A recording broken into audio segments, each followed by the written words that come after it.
Welcome to Tracking the Cats. I'm Bob Saban along with my co-host Steve White. We are brought to you every week by Stanberry Insurance. They have offices in Silva, Waynesville, Highlands, and Clyde, and they can serve all of your insurance needs. And today we've got a real good guest with us, but we first want to start out with talking a little bit about how things are going with Catamount Athletics. We're starting to wind down the spring sports, and it's getting close to a couple of championships. Steve, baseball and softball are looking pretty strong this season. They really are. Baseball has we're a back-to-back big series coming up this coming weekend, and then next weekend we got East Tennessee State here for a three-game series starting Friday. It'll be Friday, Saturday, and Sunday, and then next weekend we go down to the number one team right now in the conference, the Wofford Terriers, for a three-game series in Spartanburg before ending the season with the three-game series at home with UNC Greensboro. But we're tied right now with East Tennessee State, both at 8-4, and Wofford, as I said, at 8-1. They've played three less games, so they'll have to make up some time here in the next month to get everything even. But looking good now. I think we won 5 in a row, 9 of our last 11 games, so we're looking pretty good right now in baseball. Coach Alan Beck's team getting ready for the conference tournament down in Greenville at the end of the month, usually Memorial Day weekend down there. And we've got an interesting matchup coming up for a weekend that is a filler because of the way the season works. But we've got Wake Forest coming up for a weekend Yep. matchup as well, and that'll be a good tune-up for the conference, I think. Yeah, that's right. Nationally ranked Wake Forest. And right now, the Catamounts are right on the verge of breaking into the top 20 in the mid major polls. And we're actually in the top 100 now in the entire poll, which we haven't been there in a while. But this is the highest ranking we've had in mid major poll in many years. Wofford and Western, and I think East Tennessee's in there also in the top 30 right now. Well, So thanks to some quality wins. We beat the heck out of Gardner Webb this week. We beat Appalachian State. We have wins over East Carolina. So yeah. I think we earned Georgia some of that. Bulldogs. Oh, Georgia yeah. Bulldogs. Yeah, yeah. Georgia people forget that sometimes.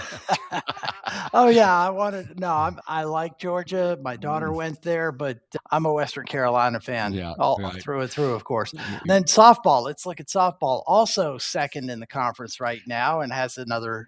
I don't think we can take over the top spot.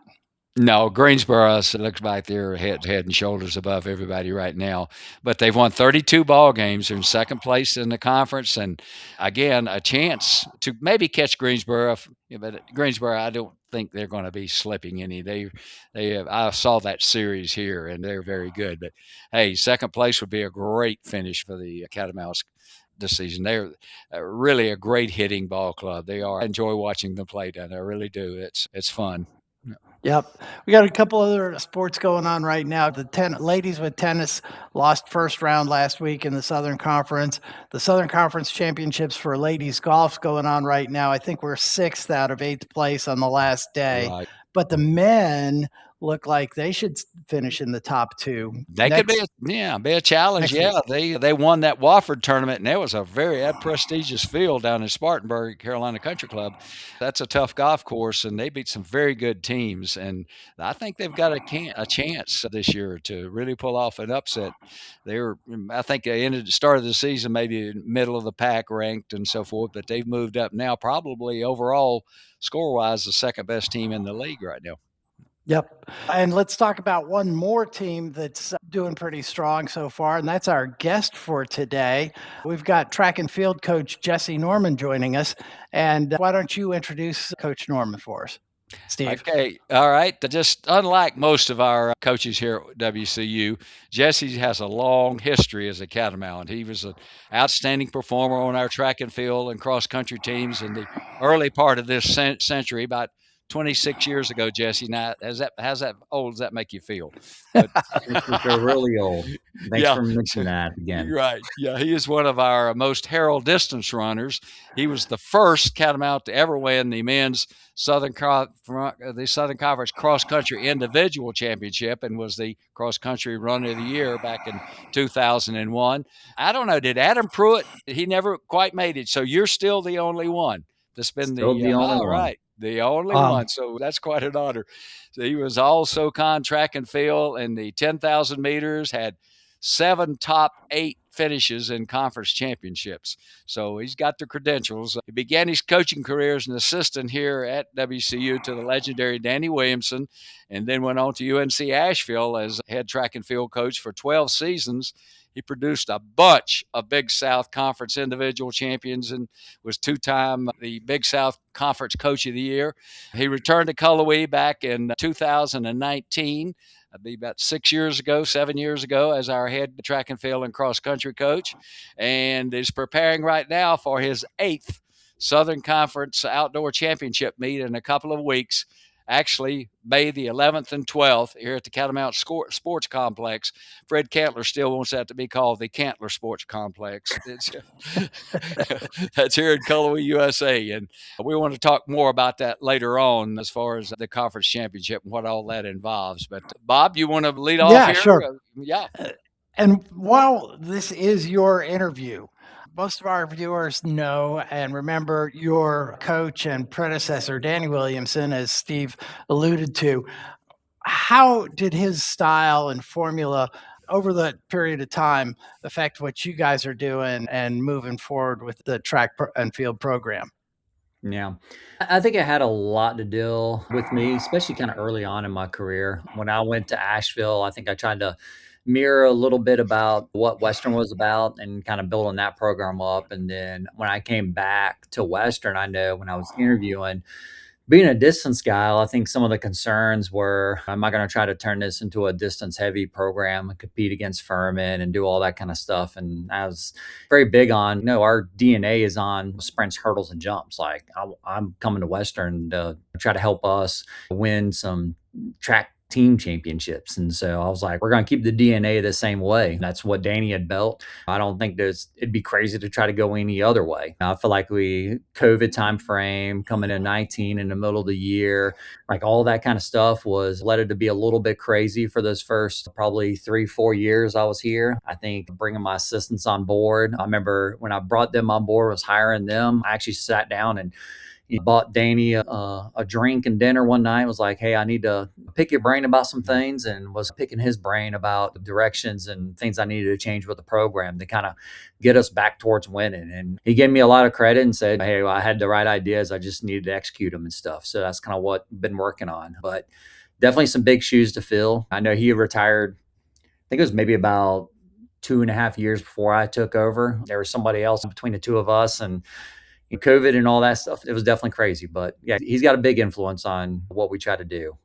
So. You still see him here at Western. He comes to all the basketball and football games, and 99% of the time he's wearing shorts. So that's his. If he didn't, I would know there was something wrong with him. But Jesse, before we're going to come back and talk about the meet this weekend, Catamount Classic, but I want to talk to you about the Southern Conference Outdoor Track and Field Championships coming up next month. That's actually May the 11th and 12th, a Monday and Tuesday after graduation here in Cullowhee. Western's hosted several Con Outdoor Championships here over the last 30 years. So you and your staff must really know how to host such a big event. And I'm sure that's a determination a lot of times on who is going to host the championship. Give us an idea what putting on a conference championship is all about, how the problems, maybe just how you've got this thing to be a machine. I think it's really just having a great support staff. Trey, the facilities people, administration here. When we're hosting the conference championships, it's all hands on deck. And so we get a lot of help. Ashley Simmons does a lot to help coordinate with volunteers and everything. It's definitely a lot of hands on deck, a lot of hands doing a lot of different things. The biggest thing that we have our hand in is helping with the schedule just around our facility restrictions and stuff. So we do a lot with laying that out. I've been working a lot with Caroline out of the SoCon office on getting officials. We've got a good pool of officials that we use for the indoor championships up at VMI. And then a lot of them will not go down to Sanford because it's a long ways for them, but they'll come to Western.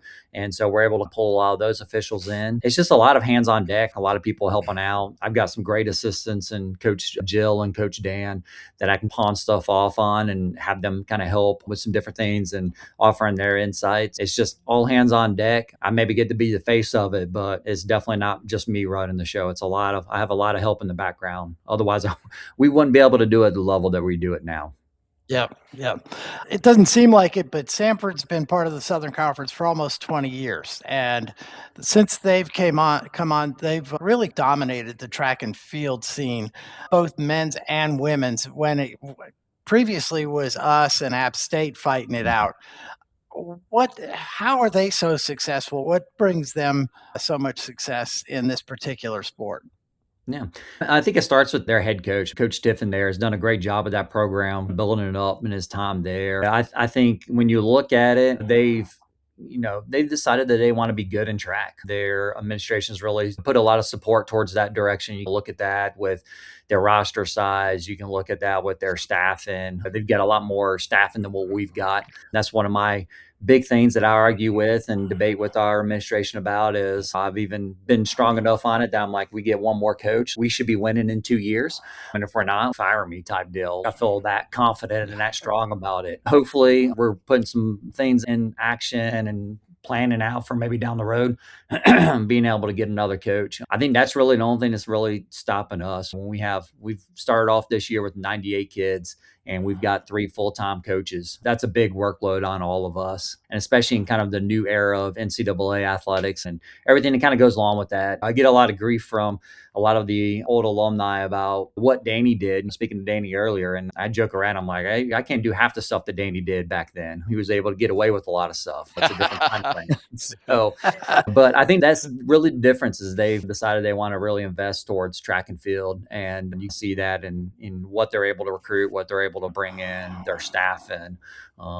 They've got almost dedicated coaches for every event group. And when we've got myself and Jill that are really battling, we're coaching across 2 or 3 event groups each. Like it's pretty tough battle to go up against them with that. We're definitely making some good things. I think we got a good chance to be able to make some noise and do some good things this year. So I'm pretty excited about the squad looking ahead. And I wanted to follow up on that because that was a question I had for later, but you hit on it. And that is 2, 3 coaches. How do you organize a practice when you've got so many different events between sprints, relays, distance, a number of field events? How do you organize a practice like that? Lots of Mountain Dew, very little sleep, very long days, coffee in between. It's long days with class schedules and the number of event groups we have. On any typical day, we will get started with practices at 9 o'clock in the morning and we'll be out at the track all day until 4 or 5 o'clock. And then we shift over to the weight room because we also do our strength and conditioning here as a track staff. So not only are we coaching out on the track, but then we're also in the weight room coaching them up in there too. We kind of roll from one right into the other and then follow up in the evening with recruiting calls and doing all that kind of stuff. The way we kind of break up our staff right now is, so I oversee our sprinters and our distance kids. So basically any flat running events, I typically will coach them up. Coach Jill will work with our hurdlers, our jumpers, mainly like long jump, triple jump, high jump, and then our multi-event kids. So she's got a lot of technical things on her plate. And then Dan will work with our throwers. And then I also, because I want to be crazy and have a crazy day, I also work with our women's pole vaulter. They're usually the ones starting off the day for me. And then I just roll right into the next practices and everything. So pretty full days. I've got a great wife and support system at home. My 2 kids and everything, they kind of know the deal now that once it gets into January, I just tell them, hey, it was nice knowing you. I'll see you guys again in May, June timeframe. So I pretty much disappear January through May. I do a crappy job being a father and all that kind of stuff just because it's my life is track and field during this time. And I'm just busy running around trying to keep my head above water. Jesse, I want to tell you this just off the record here. We were talking about now. When I was in high school, you played football, you had to run track and field because our track and field coach was also our head football coach. And so I really had a hard time. I wasn't strong enough in a lot of the throwing events. I wasn't athletic enough in the jumping events. I wasn't fast enough. They started out making me the rabbit, for the milers. I was the guy who went out for 880, or half a mile, and ran as hard. He didn't care if I died or what, just to set a great pace for our state champion miler. Then he wanted me to become the javelin catcher. But yeah, that's I know what you're talking about that. But getting back to Sanford, Jesse, I know a lot of people don't understand this either, but about Sanford. Sanford is, they're like a Wake Forest in our scheme of things. The campuses also look a lot similar. And they, over the years, since the turn of the century, they've been graduating a lot of doctors, lawyers, corporate heads, and so forth, whereas Western was education, school teachers, and so forth. So they have, it's amazing. Guy told me how many track and field alums they had that are now corporate heads or doctors or lawyers, and they throw the money back in the program. So that's another thing that a lot of people really don't understand. And now that could be said for a couple of other schools in our conference too. But again, let's talk about that Catamount Classic this weekend before we move on here. I know that's a big meet prelude to the Southern Conference Championship, and also gives you probably a little bit better to get everybody together on your own track 2 weeks in a row and so forth. How many teams are you going to have coming in and so forth? So right now we've got, I think it's 11 teams coming in, if I remember correctly, if my Western math works out. Yeah. So I think we have some of the conference schools that are be coming in. It's a little bit of a preview. We have Citadel, Gardner Webb, UNC Asheville, Wofford, Tennessee Tech, Tusculum, Mars Hill, North Georgia. VMI was coming in, but they've changed their schedule now. So it'd be a good little meet. I feel like I'm missing Yeah. somebody. Yeah. So it'll be a good solid meet for us. I'm kind of looking at the heat sheets and or the entries right now. It looks like it'll be set up pretty good. We actually also, I think, kind of baseball and maybe softball are doing it too. We actually made the adjustment. We're going to be doing just Friday for the Catamount Classic, looking at the weather coming in on Saturday. So we'll go all day. Friday, we'll start off at 10 o'clock in the morning, do kind of the field events mainly in the morning, kind of early afternoon time frame, give them an opportunity to kind of really shine, because I feel like a lot of times the field events don't get the credit that they deserve. So we'll give them kind of an opportunity to kind of be front and center, and then we'll have the running events get started later on in the afternoon, about 3 o'clock, I think it is, and then run through about 8:30 at night and stuff. So just try to take advantage of good weather on Friday rather than pushing it off to Saturday and having to make delays and all that kind of stuff. And plus, like, it's a full day track and field, man. What else can you ask for? It's great. That's Like, let's exactly go. right. That's So, why we have those lights too. You can go on till yes, midnight if you want to. 100%. So, That's right. we'll run the 4x4 underneath the lights this Yeah. year. So that'll be super exciting. We were kind of doing the schedule. I was like, man, we can do this in one day. Let's put the 4x4 under the lights. That'd be a good showing for them. So we'll have the 4x4, and Yeah. then we'll finish up with the 5K kids afterwards and everything. So they'll be the end of the show, so to speak. Sounds like a good weekend, and Mhm. hopefully everything runs smoothly and the weather holds out at least through Friday for us. Men's team finished third in the indoor championships. We've had a pretty good season. As a matter of fact, we've had several athletes of the week chosen over several weeks. Can you tell me a little bit about the folks who have advanced and done really well in the men's team in particular right now? Yeah. Yeah. I think a couple of the highlights have really been Austin Klein. He's been numerous times kind of SoCon Athlete of the Week in the field events. He's one of our throwers on the team, just absolutely killing it. He's a really good guy to have on a team, really good for the team dynamic, team culture, and stuff like that. So he's been killing it. He's been moving up on the all-time list. He's just ready to rock and roll. So he's one that's kind of been doing really good. We've had Trevor Williams, who's a sophomore kid for us from Virginia. He's kind of came in as a 4A kid, who's progressed pretty well. He's gotten down to where he's run 48, low in the 400. So he's like Yeah. third in the conference right now, I think it is ranked. And then he also came back and ran a 153 in the 800. So he's like seventh or eighth, I think it is, also in the 800. I think he'll run the 800 at the Catamount Classic. We'll kind of see what he does there, and then we'll probably have to decide, is he going to be a 4 kid or an 8 kid at conference. We'll just kind of see where it kind of lays. Christian Roberts is another kid. I think he got it 1 year or 1 week. Really good dynamic hurdler for us, both in the 110s and the 400 hurdles. He's probably actually on the verge of being able to qualify for the first round in the 400 hurdles. So he runs a little bit faster. He can kind of stay Nice. healthy over the next few weeks. He might have a chance to be able to do that. So it's been pretty exciting to kind of see him.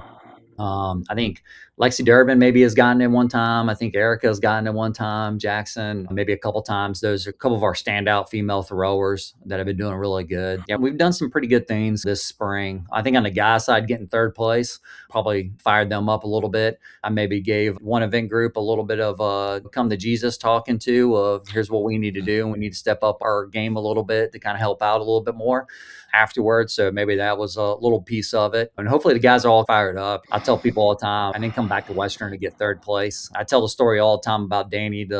I think the one year, it might have been my junior year, I think we got third place at indoors. And the talking to that we got to from Danny that year was on another level type deal.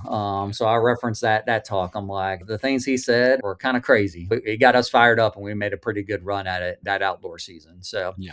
I feel like we've got a pretty good team on the guys' side that we can make a run at. Sanford's definitely going to be pretty tough to beat this year. They've got a really good just group of guys that are running pretty good. I think our probably best chance to be able to win a championship this year is on a women's side. We're actually leading the conference right now by about 40 points coming into this weekend. Knock on wood, we kind of keep everybody healthy and kind of keep it progressing. The ladies might be lining themselves up to make a run at a championship title this year. Great. Now, speaking of that, tell us about some of your elite performers there, the ones that are you going to be counting on to make this run at Sanford this season? Yeah, I think it's kind of going to be across all the event groups right now. I think we got a really outstanding group of freshman sprinter ladies and some older junior ladies in those sprints areas. Samoria Thomas, she's absolutely killing it right now in the 200. I think she's second in the conference right now. She was leading for a little bit. She's now second in the 200, but she's a gamer when it comes to championship time, man. She'll show up. So she's second place right now. She's going to do everything she can to make a run at doing really well in the 1 and the 2. Right behind her, we got a freshman lady, Shania Shirley, that probably is the reason why Samoria is running as well as she is. I think maybe Samoria came in and I'm going to be the big girl on campus. And then Shania showed up and Shania's pushing on her and she's, oh, okay, I got to do some work. We got those two that are really kind of holding it down right now in the short sprints. Emma's coming along really well as a freshman. Probably on paper, she was the best short sprinter we had coming out of high school. She was 11.7, 24.2 kid. She dealt with a little bit of injury issue during the indoor season, and we kind of took our time getting her back into it. But she's coming in her own. So if we add her into the mix, we'll be deadly. Jada Irwin, she's another freshman, has been coming along really well. She's more of a 2-4 kid. So she pairs up really well with Kendall and Leah, who are our 400 kids. So we got those kind of in the sprints world. Chanel in the hurdles, she's really good. 100 hurdle, 400 hurdle kid from Jamaica that's doing a really good job for us. Should be a top 2, top 3 kid in both of those events. Pretty much our entire women's throws program, Erica, Lexi, Emmy, Gabby, like that whole group is just tearing it up. They're doing a really good job. They're going to be a big group that we're going to be leaning into, scoring some big points for us this year. Jump side, we got Jasmine Green, Raylan, Octavia. Those 3 ladies are going to be really big for us. Multis, Kendall, Celia, McCary. Those are 3 stud ladies. They're going to be really good for us. Distance sign, probably Catherine Hopkins, who actually her dad's an alum of Western. So she's going to be kind of holding down the fort for us, probably in the longer races. And then you got Peyton that's going to be holding it down. Steeplechase, 5K maybe. I don't know. We'll have to figure out. Probably definitely steeplechase will be what she'll be doing. Ashlyn Watkins in the 815. I think one of the things when I came in and really worked on trying to develop the team, it was I want to develop a program where we can score in every single event. So last year on the guys' side, when we were second place, we were within 10 points indoors of beating Sanford, and we scored in every single event. And so that was pretty exciting, a good little feather to have in our cap as a staff. So that's what we've been trying to build. Hey, you maybe Sanford be really good in one area, but we're going to be really good in the other area, and we'll just beat you there. And that's the motto of the team. You can try to take us out in this one area. We're going to try to beat you in the other area. So I think those are some of the sides and some of the areas and ladies that we're really excited about that are doing a pretty good job. We got Sadler Midler on the team in the high jump. She's also plays golf. So you guys were talking about golf earlier. She should be a pretty good high jumper for us. Morgan Edwards and Bella Hillary in the pole vault. So those 2 ladies are ranked pretty highly right now. We just got a lot of kids, and I think that's the difference for us this year on the women's side. I'm glad to hear that we're strong in the jumps because my pastor's daughter is a freshman at Chattanooga. and Mm. she's leading the way with the Chattanooga high jumps. So I'm going to try and bet him. I'm not sure if he gambles at all, but we have a good thing going on. And speaking of the crossover on golf team, back before all these changes in college sports and it got so serious, we had a lot of crossover. We had a lot of two sport letter people. I understand you've got a couple of them this year, not only the golfer, you've got somebody from football, anybody else? Yeah, that's it right now. So we got Painter from football. He came down from Dartmouth, North Carolina kid, and Right. so he came down to play football and basically be in college athletics for another year. And part of the deal and kind of getting him signed was for him to be able to do football in the fall and then come back and run track for us in the spring. It's really like you said, the time frame now as we're talking with recruits, especially on the guy side. They'll ask about football and being able to do both sports, and I'm like, it's a no-go now. Football, once they kind of have their hands on their athletes, like they are their athletes, like they're football full time. And I understand it and everything. So I think it's now athletes are more, all right, I'm going to be a football player or I'm going to be a track athlete type deal. And they got to make that decision. And we pretty quickly, if somebody is like, want to, hey, is there a possibility I can go over here? No, you're either going to be all in on track or you're going to be all in on football and stuff. You got to do one or the other type deal. I really think that probably Painter and Sadler are probably the last of I hate to say it, a dying breed of dual sport athletes at a Division I level, which is sad on some levels, but it's kind of also where the NCAA is kind of moving to at this point. Yep. Coach, you ever dreamed about having an indoor track and field facility in your maybe Every long, day, man. long dreams? Maybe at some boy, whenever they decide they want to tear down Camp Lab here, which Yeah. I'll be long retired and probably in the ground by the time that happens, is the running joke around here. They can pop one out here on the backfields. Yeah, that would be great. I think we got pretty good weather where we could train outside most of the year. Probably about 98% of the time we'll train outside. Yeah. I'm probably a little bit softer than what Danny was back in the day. Yeah. And we'll make some adjustments to training, but yeah, an indoor facility would be great. So if anybody Yeah. out there has got a few extra $1 million sitting around that they want to spend somewhere, we can talk. There you go. We got some areas we could probably use that in. VMI turned their old basketball arena, which when they first came into the Southern Conference, old Cameron Hall, they turned that into their indoor track facility. And very interesting. Even when we were playing basketball up there in the last few years, you could see spike marks out there on the edge of the floor. Well, and that was the one I remember when I was at Asheville going up there and competing at that old facility, and it would go behind the bleachers over there on that Yeah. one side. Yeah. And I remember hearing old stories from Western when I was in grad school and an athlete here of relays would go in there in one order and then it'd come out in another order and all bloody and stuff like that because people would be throwing batons at each other That's and great. beating each other up back there. Definitely crazy times. Think about Yeah. that facility to what VMI's got now and all Right. the state-of-the-art facilities all over the place now. It's just crazy how far just track and field and NCAA has come over the years. Yeah. One last thing, NIL. I don't imagine you've got much NIL money. Do you lose any of your players to other schools that are willing to pay your performers? Yeah, I don't think that's a big thing for us right now at this point. I know talking with administration, like they think it's probably going to be something that's going to be coming down the road and become more of an issue down the road. But let's be real, like track's not a big sport that anybody's willing to really invest in unless you got those supporters. So unless something like that kind of changes, maybe we do. But most of the NIL deals that our kids have got, it's t-shirts where they put their name on it and sell it to their friends and family and stuff like that. There's nothing that's super crazy or anything like that.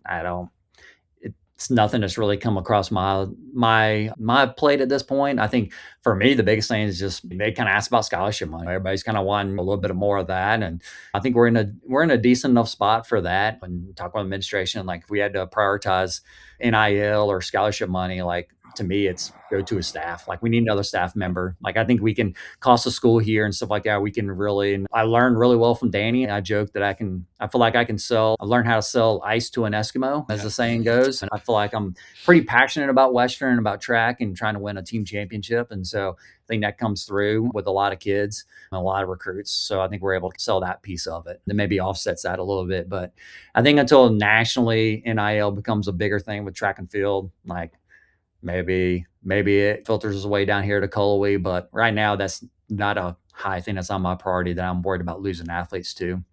And really, great. probably quite frankly, with Western and everything, if they're choosing somewhere else because of NIL and not because of the environment or team or the culture or anything like that, probably really don't want that kid in the program because it's not There going to be you a kid go. that's going to be very selfish.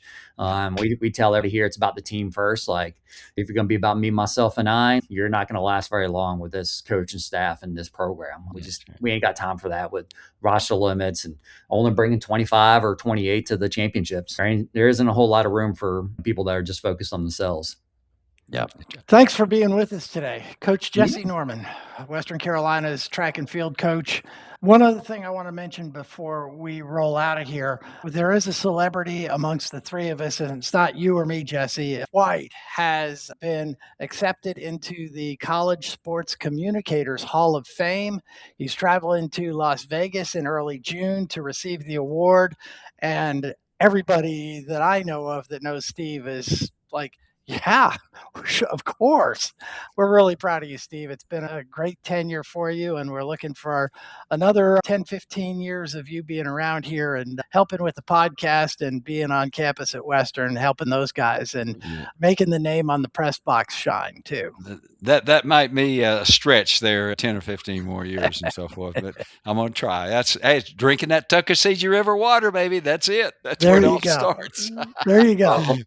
Jesse, congrats on that, Steve. And like I said, man, I'll take up a little bit of room in your suitcase. If you got in your room, man, you can just throw me in the suitcase. And I'll be willing to if you want to make an investment, I will try to return you something maybe from Las Vegas. I can't guarantee any return on your investment.